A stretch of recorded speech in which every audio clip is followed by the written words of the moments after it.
বঙ্গবন্ধুর নেতৃত্বে বাংলাদেশ স্বাধীন হয়েছে। বেনজির আহমেদকে যে গ্রেপ্তার করেছে, এটা আমি সরকারকে সাধুবাদ জানাই। কারণ হচ্ছে বাংলাদেশে যারাই দুর্নীতি করুক না কেন, দুর্নীতির বিচার হোক, এরা আমরা সাধারণ মানুষ হিসেবে আমাদের দাবি। ওই 1971 সালে যখন দেশ স্বাধীন হয়েছে, বঙ্গবন্ধুর নেতৃত্বে দেশ স্বাধীন হয়েছে, কিন্তু এই ঘোষণাটা আপনার 1971 সালে যখন স্বাধীনতার ঘোষণা হওয়ার পরের দিন কিন্তু জিয়াউর রহমান চট্টগ্রাম থেকে এই ঘোষণাটা প্রচার করে।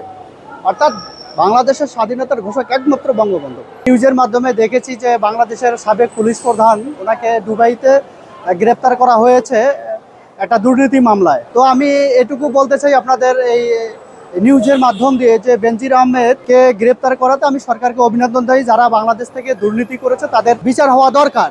তবে আমি এই সরকারকে মনে করে দিতে চাই যে বাংলাদেশে বেনজিরের চেয়ে আরও বড় দুর্নীতিবাজ বাংলাদেশে বসবাস করতেছে। তাদের অনেক মিডিয়াতে তাদের দুর্নীতির তথ্য ফাঁস হয়েছে, দুর্নীতির তথ্য অনেক মিডিয়াতে প্রকাশ হয়েছে, দুর্নীতি দমনে অনেকগুলো তথ্য তাদের জমা হয়েছে, অভিযোগ জমা হয়েছে। এখন পর্যন্ত দুর্নীতি দমন কমিশনার বা বাংলাদেশ সরকার, বর্তমান সরকার এই দুর্নীতির বিরুদ্ধে কিন্তু ব্যবস্থা নেন নাই। আপনারা লক্ষ্য করে দেখবেন যে আপনার এই হাসনাত আবদুল্লাহ থেকে শুরু করে নাহিদ ইসলাম এবং আপনার সাজিজ আলম বা সজীব ভুরিয়া, এরা যে কোটি কোটি টাকা দুর্নীতি করেছে, এই দুর্নীতিগুলো কিন্তু বাংলাদেশে সকল মিডিয়া প্রচার করেছে এবং দুর্নীতি দমন কমিশনারে সেখানে অভিযোগও হয়েছে। এখন পর্যন্ত দুর্নীতি দমন কমিশন কিন্তু এটা তদন্ত করে নাই, বা বাংলাদেশ সরকার এটার এখনও আইনগত ব্যবস্থা কিন্তু গ্রহণ করে নেই। বেনজির আহমেদকে যে গ্রেপ্তার করেছে, এটা আমি সরকারকে সাধুবাদ জানাই। কারণ হচ্ছে বাংলাদেশে যারাই দুর্নীতি করুক না কেন, দুর্নীতির বিচার হোক, এরা আমরা সাধারণ মানুষ হিসেবে আমাদের দাবি। কিন্তু শুধু বেনজির না, এই যে যারা দুর্নীতি করেছে, এই যে আসিফ নজরুল আপনার এই যে উপদেষ্টা হয়ে যে এই দুর্নীতিগুলো করলো, অনেকগুলো মিডিয়াতে কিন্তু এগুলো প্রচার হয়েছে, কিন্তু এখন পর্যন্ত বাংলাদেশ সরকার বা দুর্নীতি দমন কমিশন এগুলো কিন্তু এখনও আইনগত ব্যবস্থায় নেয়নি। তাহলে বাংলাদেশ কি এক মানে দুই তরফা চলতেছে, যে একজনের জন্য আর এক আইন, আর একজনের জন্য আর এক আইন।